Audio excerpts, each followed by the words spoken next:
Guys, binuksan niya yung in-order niya sa parcel. Check natin kung magustuhan ba niya o hindi. Baka itapon niya lang to eh. Nag-order kasi siya ng sapatos kasi yung sapatos niya pang trabaho butas na daw. Na yung bakta. Durog na. Durog na yung box kasi dinadaanan ng bagyo eh. Tignan natin kung magustuhan niya o baka mamaya magalit. Ayun. Still to ba?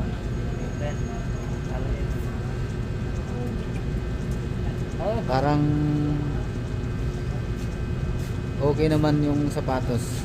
Yung may-ari lang ata parang hindi okay. Sukat mo. Sukat mo. Yung mga nag-order dyan sa TikTok, minsan makaka-timing ka ng may depekto na mga item. Minsan naman maka-timing ka ng talagang solid quality tulad niyan. Kaya pag sa tingin nyo parang may damage, pwede naman siyang ibalik.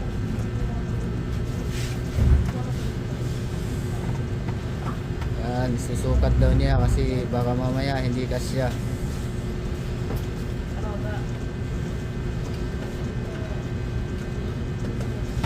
Ayun oh. Kasya ba? Kasya hindi? Maluwag? I-ano mo, i-liston mo. Isintas mo, ayusin mo yung sintas. Kasi maghihingi ng ano yung ano eh. Yung seller eh, maghihingi ng feedback. Sports ang nakalagay, safety shoes. Yan. Umabot na ng 3 minutes, master. Kaya kayo, uy, nakita yung ano, paa.